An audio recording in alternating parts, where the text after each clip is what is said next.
ओम सूर्याय नमः। मित्रों, सिंह राशि आपका इस चैनल पर स्वागत है। सिंह राशि बहुत बार व्यक्ति लोन के चक्कर में फंस जाता है। वह एक लोन लेता है और उसे उतारने के लिए दूसरा लोन लेता है और ये साइकिल जो है ये चलता रहता है। सिंह राशि अमिताभ बच्चन इसके एग्जाम्पल हैं। ईयर 2000 के आसपास की बात है। अमिताभ बच्चन जी तब जो थे 57 ईयर्स के थे। उन्होंने एक कंपनी बनाई ABCL। वह कंपनी लॉस में चली गई। 90 करोड़ का लोन जो था उस कंपनी पर हो गया। उस समय के हिसाब से ये कोई छोटी रकम नहीं थी, ये बहुत बड़ी रकम थी और आज भी ये कोई छोटी रकम नहीं है। अमिताभ बच्चन पर बहुत सारे लीगल केसेस चले। टैक्स रिकवरी के भी बहुत ज़्यादा नोटिस उनके घर आए और उन्होंने एक शो में भी बताया था कि उनका जो बैंक बैलेंस था वो ज़ीरो हो गया था। तो उस पर उन्हें परिवार भी चलाना था, बाकी सारे खर्चे भी करने थे। अमिताभ बच्चन के पास उस समय काम भी बिल्कुल नहीं था और पैसे भी नहीं थे। लीगल केसेस का खर्चा अलग। इतने बढ़िया लाइफ स्टैंडर्ड को मेंटेन रखने के लिए, बनाए रखने के लिए खर्चे तो होते ही हैं। कार्स, बंगलो, सब पर खर्च होता है। जो उन्होंने इतने सारे कर्मचारी रखे हैं उनकी भी सैलरी देनी पड़ती है, उनकी पेमेंट भी उन्हें करनी पड़ती है। पर ये उनका बुरा वक्त था। मित्रों, बुरा वक्त तभी ठीक होता है जब व्यक्ति सारी कमान अपने हाथ में लेता है। भाग्य के भरोसे खुद को नहीं छोड़ देता कि मेरा बुरा वक्त है, भगवान ठीक करेंगे। हमें, इंसान को उस समय अपनी कमान अपने हाथ में लेनी पड़ती है। आज उनकी नेटवर्थ जो है वो बहुत कई हज़ार करोड़ की है। वो बुरा वक्त उनका निकल गया। इसके अलावा भी बहुत सारे एग्जाम्पल्स हैं। कई कलाकार ऐसे हैं जिन्होंने बुरे वक्त का सामना किया है। जैकी श्रॉफ, शाहरुख खान, सभी इनके एग्जाम्पल्स हैं। जैकी श्रॉफ ने भी एक फ़िल्म बनाने के लिए काफ़ी खर्च किया था और कई बार सोची हुई बातें नहीं होती। वो फिल्म जो थी बहुत बुरी तरह फ्लॉप हो गई और सारी चीज़ें उनको बेचनी पड़ी, अपने घर तक बेचना पड़ा। और मित्रों, ये जो फिल्म लाइन होती है ना, ये जुए की तरह ही है। फिल्म चल पड़ी तो माला माल वरना कंगाल। उन्होंने छोटा घर लेना ही उचित समझा और उनको तो अपने बेटे का बेड भी यहाँ तक बेचना पड़ा था। पर आज उनका बुरा वक्त भी निकल गया है। आज उनकी वर्थ भी करोड़ों में है। शाहरुख खान का बुरा वक्त तब आया था जब उन्होंने एक मूवी बनाई थी रावण।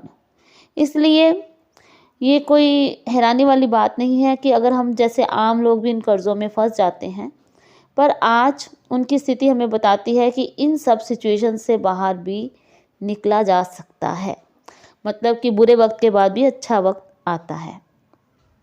इसलिए कर्ज की स्थिति से बाहर निकलना बेहद ज़रूरी है। आओ हम जानते हैं कि वो कौन से तरीके हैं जिससे कि हम इस स्थिति से बाहर निकल सकते हैं। मित्रों, ज्योतिषी तरीके से पहले मैं आपको व्यवहारिक तरीके बताती हूँ। नंबर 1, पहली बात हमें ध्यान में रखनी है कि अपने गैर ज़रूरी खर्चों को हमने घटाना है।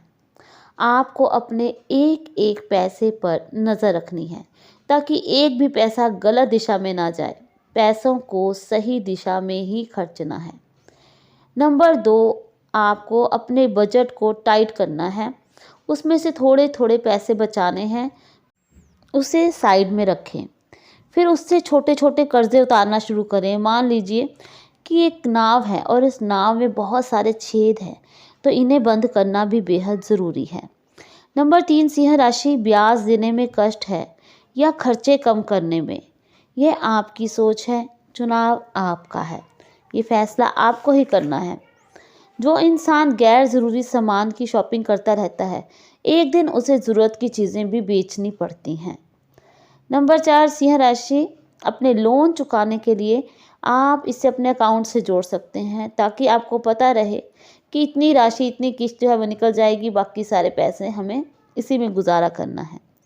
नंबर 5, सिंह राशि जब व्यक्ति ने 3-4 लोन लिए हों तो सबसे पहले उसे छोटा लोन उतारना चाहिए क्योंकि मान लीजिए कि एक व्यक्ति है, उसने 3 लोन लिए हैं, एक 50,000 का, 1 लाख का है, एक 2.5 लाख का है, तो उसे पहले पहला लोन उतारना है। क्यों? क्योंकि एक लोन से कम एक किश्त कम हो जाएगी, वो फ्री हो जाएगा, उसके बाद दूसरा फिर तीसरा लोन उतारें। नंबर 6, सिंह राशि, एक बात का भी ध्यान रखना है कि जो लोन में इंटरेस्ट ज़्यादा है, पहले वो लोन आप उतारें। मान लीजिए कि आपने क्रेडिट कार्ड पर लोन लिया है, वो तो उसका इंटरेस्ट बहुत ज़्यादा होता है, तो इसलिए पहले आपको क्रेडिट कार्ड पे जो लोन लिया है उसको चुकाना है। नंबर 7, सिंह राशि, क्रेडिट कार्ड्स के साइकिल से बाहर निकलना है आपको। आपको अपने आप को ये नहीं समझना कि हाँ, एक क्रेडिट कार्ड का लोन उतारने के लिए दूसरा क्रेडिट कार्ड ले लिया, फिर तीसरा ले लिया। आपको अपने आप को होशियार नहीं समझना है, ये आपको अमीर नहीं बनाते हैं, अपितु आपकी लायबिलिटीज़ बढ़ाते हैं। नंबर 8, आपने अपने इनकम को बढ़ाना है। इनकम के सोर्सेज आपको ढूंढने हैं, जहाँ से भी आप अपनी इनकम बढ़ा सकते हैं बढ़ाएं। और आप जो काम करते हैं उस काम को सीखते जाएं, उसमें इतनी महारत हासिल करें कि आपका लोहा सारी दुनिया माने। आप शॉर्टकट्स में ना पड़ें और आप इन बेकामों से दूर रहें। आपको कुछ खास करना चाहिए, तो तभी आपको एक्स्ट्रा मेहनत करेंगे, तभी परिणाम भी एक्स्ट्रा मिलेंगे। और आपको एक बात ध्यान में रखनी है कि कर्जा ख़त्म करना है और इनकम बढ़ानी है। आप इधर उधर के बहकावों से दूर रहें, ख़राब मित्रों से दूर रहें। आप राइज़ करें, कर्जा ख़त्म करें और अपनी लाइफ को बेहतर बनाते जाएं। नंबर 9, सिंह राशि, आप कोशिश करें कि कभी अचानक अगर आपको पैसा मिल जाता है किसी तरीके से, कोई बोनस या कुछ भी तरह से, तो आपको एक मुश्त जो है वो लोन चुकाना है। ईएमआई की वेट ना करें कि वो ख़त्म करूँगा धीरे धीरे, तो उसको चुका के ख़त्म कर दें। एक मुश्त भुगतान आप कर सकते हैं और इससे आपको थोड़ी बचत भी हो जाएगी। और आपको ये, अगर आप मान लीजिए एक मुश्त नहीं कर सकते, तो आप ईएमआई से थोड़ा ज़्यादा करके भी ख़त्म कर सकते हैं। नंबर 10, सिंह राशि, आप सोचें कि क्यों आप इन कर्ज़ों को चुकाना चाहते हैं। आप मंथन करें अपना, आप सोचें कि इन कर्ज़ों को चुकाने से आपका क्या फ़ायदा होगा, आपका जीवन अच्छा होगा, आपको क्या बेनिफिट मिलेंगे आपको इस कर्ज़ को उतारने से। और इस जब मकसद क्लियर हो जाता है ना, तो फिर वो काम बहुत आसान हो जाता है। और आप ये भी पूछें कि अगर आप ये लोन नहीं उतारते तो आपको कितनी सफरिंग होगी, कितनी पेन होगी। और ये वजह अगर आपको साफ़ हो जाएगी तो ये चीज़ आपको ज़िंदगी में मदद करेगी लोन उतारने में। नंबर 11, सिंह राशि, अपनी भूल से आप सबक लें। आपने ये गलती बार बार नहीं करनी है, आपको ये पैटर्न तोड़ना होगा, आपको कर्ज चुकाना होगा और बार बार कर्ज लेने के झंझट से आपको बचना होगा। इसलिए आप भगवान पे विश्वास रखें, वो आपको सही रास्ता दिखाएंगे। सिंह राशि, भगवान जो हैं, हम कहते हैं कि हमारा कर्ज उतार दें, तो भगवान हमारा कर्ज उतारने नहीं आते, अपितु हमें सही रास्ता दिखाते हैं। इसलिए अगर आप सही कर्म करेंगे, आपके सारे जो हैं कर्ज उतर जाएंगे। इसके अलावा आपको चाहिए कि आप हनुमान जी की उपासना करें और गणपति जी की उपासना करें, वही आपकी बुद्धि को सही रास्ते पर लगा सकते हैं। आशा करती हूँ कि ये जानकारी आपको यूज़फुल लगी होगी। अगर आपको ये जानकारी यूज़फुल लगी हो तो चैनल को सब्सक्राइब ज़रूर करें और कमेंट में जय श्री राम लिखना ना भूलें। धन्यवाद।